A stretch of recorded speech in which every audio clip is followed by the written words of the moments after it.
So today I'm going to be working on my 94 Hilux Surf. It's the 1KZTE. Thought I'd make a video on how to remove the dash. So it's a little bit different than your 4Runner. Some things come out a little bit differently. If you worked on these, you know a lot of parts are interchangeable. But there is some minor things that I want to point out that might help you. So stick around. Obviously the first step, remove your battery. Not trying to get shocked or short anything. So once you get your batteries disconnected, there's really only two tools that you'll need. There's a 10mm on each corner of the dash, one here and one on that same side.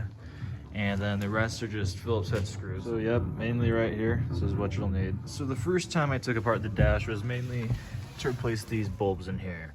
And I've watched some videos on some older Toyotas, and you think you'd be able just to take off this cover and replace some bulbs in there. But the bulbs are actually hidden behind the whole unit itself. And I'll show you what bulbs. So to start, I like to start with the glove box first. This whole section with the speaker included all comes off. This is the only thing that's wired up. There's no lights in here. There's 3 Phillips screws. One down here that I am missing.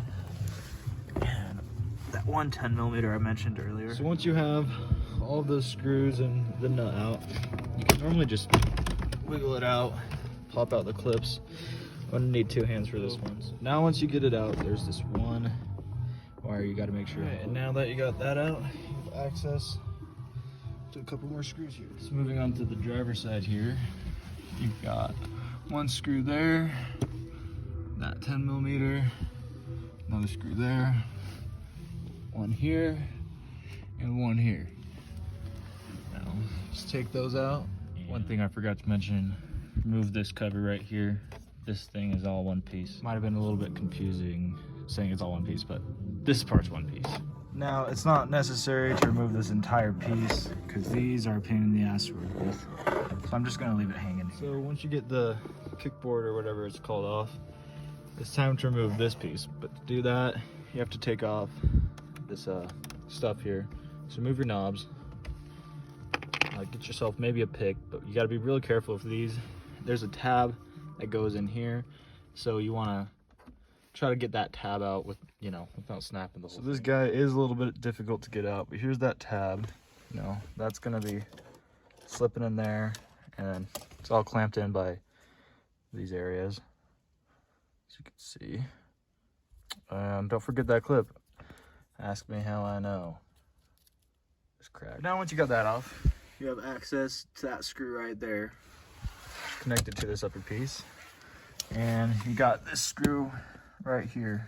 I think that's the only 2 screws other than these. I'm missing these, unfortunately.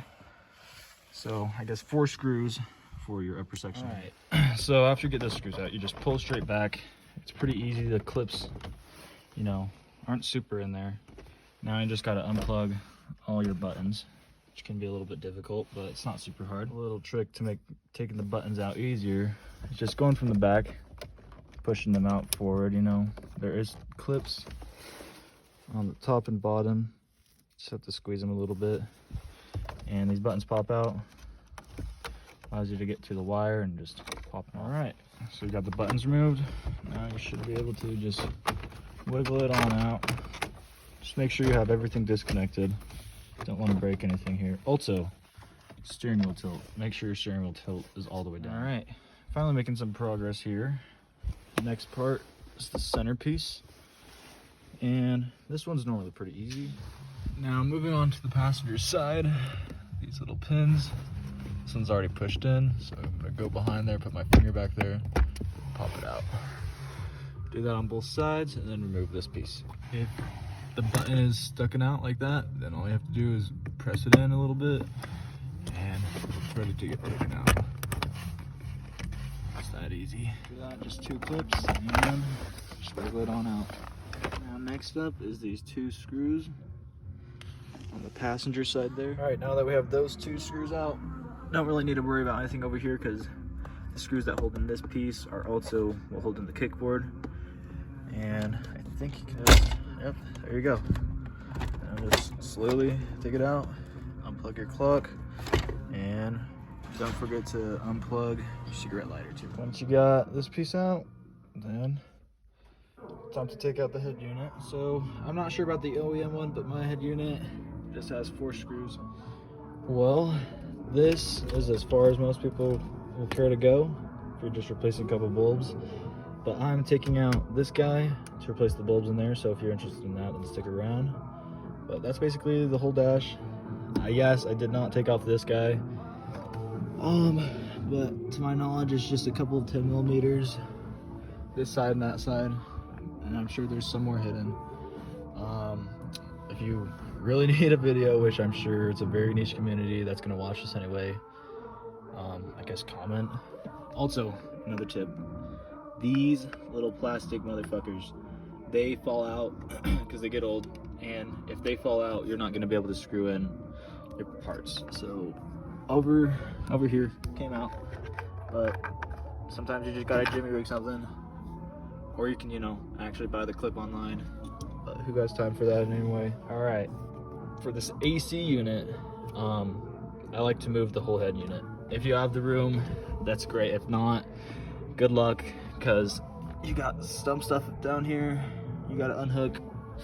I'll try to get a better. So the reason I say I want to move the head unit is because there's the AC wires right here that can be a real that could be a real pain in the ass. This one I believe comes straight down, and this one I believe you have to pull backwards and then down. There's 2 harnesses, one here and one above, and then after that just 3 screws. I guess 2 screws. There you go. All right, one more thing on the AC. These guys, these little wires. So I removed it from the thing. Also, be careful with the mountings, because if you mess up the mounting or you snap this thing, your AC might not work properly, because it's gotta go in and out. But here's where it moves. You can see, gotta go down and then out just like that. Then do that to both sides, and you got your 2 wires, your 2 screws. Turn it sideways and kind of just jimmy it out, and that's how I do it, at least. All right, it's out. Here it is. As you can see, there's no bulbs up here in the front. They're right here.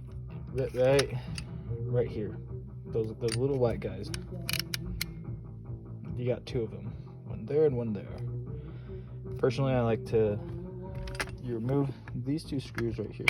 I'll just, yeah, that's the whole dash basically removed. Obviously, other than the top piece. Now it's time to put some new bolts. All right, so here's this guy. It's got 6 screws, by the way. They're all this guy. You got 2 screws right here, these 2 screws right here, and 2 on the bottom. And then that's all you need to do. And take off this guy. You want to lift up these tabs. There's 4 of them, one here, and also this one's important. Press that down, slide this out, because this whole back piece comes off, and I'll show you what I mean. Okay, disclaimer, these suck. Okay, I mentioned them in the video, they're on Amazon, but they end up like this, and they're hard to get out, once they're in there, because they melt. So if you can get OEM, if you want to try these, go ahead, but I don't recommend it. So it's actually just the bottom tab. I think you don't have to worry about these, but you do just make sure you lift this guy up, because this is a little circuit thing, and then this back piece comes right off like that.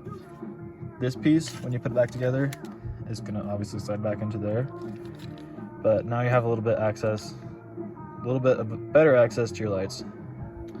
And I guess that'll be the end of my video.